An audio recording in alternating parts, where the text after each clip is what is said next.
पहली दफा स्थानीय निकायों में स्त्री की भागीदारी तय करने वाला संविधान संशोधन मेरे जीवन साथी राजीव गांधी जी ही लाए थे, जो राज्यसभा में 7 वोटों से गिर गया था। अपना क्रेडिट लेना चाहती हैं कि हमारा बिल है, ये बिल आपका नहीं है, आप जो बिल लेकर आए वो गलत बिल है। और यदि इसके लिए किसी ने आंदोलन किया तो वो गीता मुखर्जी है, वो सुषमा स्वराज है। 13 वर्षों से भारतीय स्त्रियां अपनी राजनीतिक जिम्मेदारी का इंतजार कर रही हैं और अब उन्हें कुछ वर्ष और इंतजार करने के लिए कहा जा रहा है। कितने वर्ष? 2 वर्ष, 4 वर्ष, 6 वर्ष, 8 वर्ष? इस बिल को लागू करने में और देरी करना भारत की स्त्रियों के साथ घोर नाइंसाफी है। आर्टिकल 82 पढ़िए, संविधान को जो है पढ़िए, जो संविधान में लिखा हुआ है कि सेंसस होगा, सेंसस के बाद डिलिमिटेशन होगा और डिलिमिटेशन के बाद जो है हम उसको लागू करेंगे। और ये आर्टिकल 82 कह रहा है। सर मैं पढ़ रहा था, काफी बातें कही, मैं केवल 2-3 चीजें बताना चाहता हूं, फिर अपने विषय पर आऊंगा।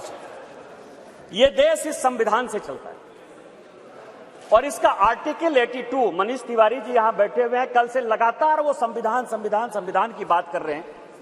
अभी सोनिया जी ने भी बोलते हुए बातें कही कि अभी क्यों नहीं लागू कर दिया, कब से लागू कर देंगे। ये देश संविधान से चलता है। मैं आर्टिकल 243D और आर्टिकल 243T, जिसके लिए कि उन्होंने बड़ा अपने आप को गौरवान्वित महसूस किया कि हमने पंचायत में जो है महिला रिजर्वेशन लागू किया, बड़ा अच्छा किया। लेकिन यह आर्टिकल में 243D और 243T हमने तो नहीं दिया। आप दोनों को पढ़ लीजिए, 243D और T क्या पंचायत में किस तरह से रिजर्वेशन होगा और म्युनिसिपल कॉर्पोरेशन में किस तरह से रिजर्वेशन होगा।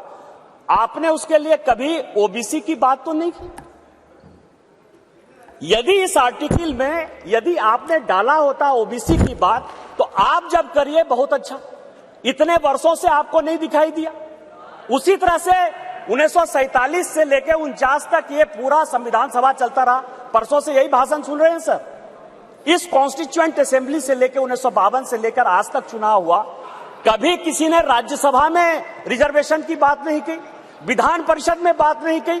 आज भी राज्यसभा में शेड्यूल कास्ट और शेड्यूल ट्राइब को रिजर्वेशन नहीं है, विधान परिषद में शेड्यूल कास्ट शेड्यूल ट्राइब को रिजर्वेशन नहीं है। आप कौन सी नई बात केवल पॉलिटिकल एंगल के लिए ले आते हैं? आपने जब नहीं किया, जब तक आज तक जो है भारत के संविधान में यह कहा गया कि राज्यसभा में कोई रिजर्वेशन नहीं होगा, विधान परिषद में कोई रिजर्वेशन नहीं होगा। और जब माननीय प्रधानमंत्री जी और भारतीय जनता पार्टी इस बिल को लाती है तो आप कहते हैं राज्यसभा में रिजर्वेशन नहीं है, विधान परिषद में रिजर्वेशन नहीं है। आप पंचायत में कहिए कि कोई ओबीसी को रिजर्वेशन नहीं होगा, चाहे म्युनिसिपल कॉर्पोरेशन में कोई ओबीसी को रिजर्वेशन नहीं होगा।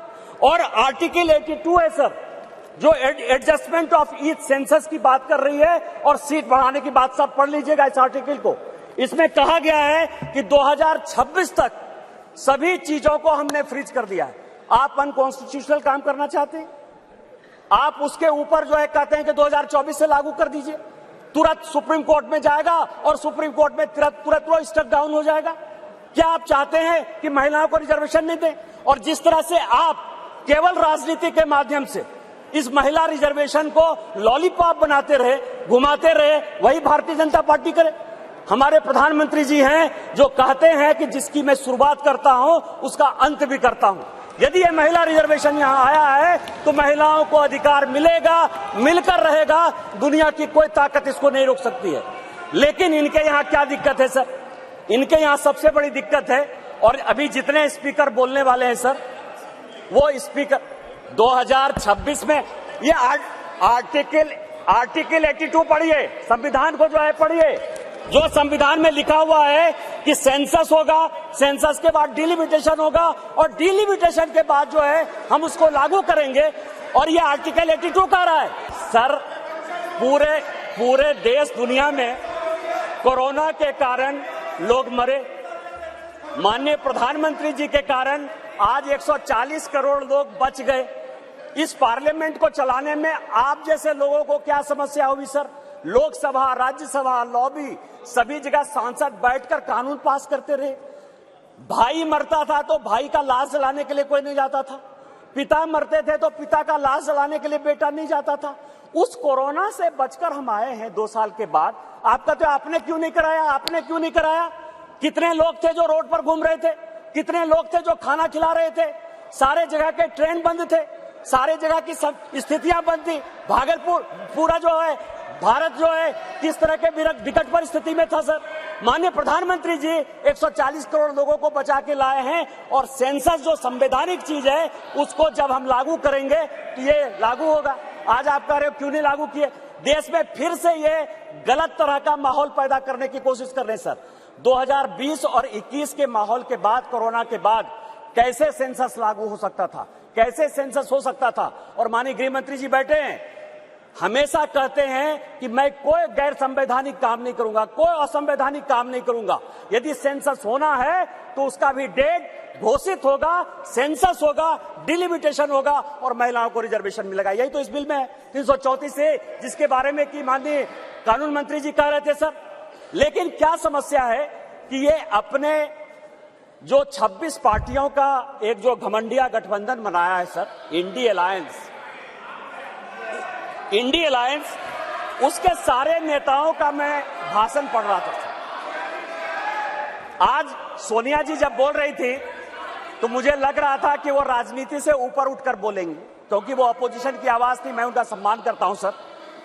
इस महिला रिजर्वेशन के लिए जिन महिलाओं ने पार्लियामेंट के अंदर और पार्लियामेंट के बाहर सबसे ज्यादा आवाज उठाई, वो बंगाल की गीता मुखर्जी थी और भारतीय जनता पार्टी की सुषमा स्वराज थी।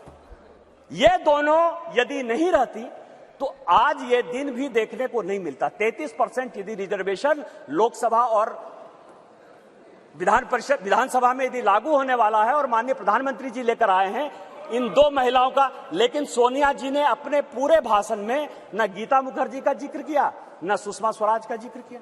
यह किस तरह की राजनीति है? अपना क्रेडिट लेना चाहती हैं कि हमारा बिल है। ये बिल आपका नहीं है, आप जो बिल लेकर आए वो गलत बिल है। और यदि इसके लिए किसी ने आंदोलन किया तो वो गीता मुखर्जी है, वो सुषमा स्वराज है। आपने ये नहीं बोलकर इस महिला बिल में भी राजनीति करने की कोशिश की। और आज का पूरा क्रेडिट जो जीता वो सिकंदर, जो गोल मारता है, यहाँ बंगाल के लोग बैठे हुए हैं, जो गोल मारता है उसी के नाम से गोल मारा जाता है। माननीय प्रधानमंत्री जी गोल मारने को तैयार हैं। ये भारतीय जनता पार्टी का बिल है और ये माननीय प्रधानमंत्री जी का बिल है, आपको ये मानना पड़ेगा।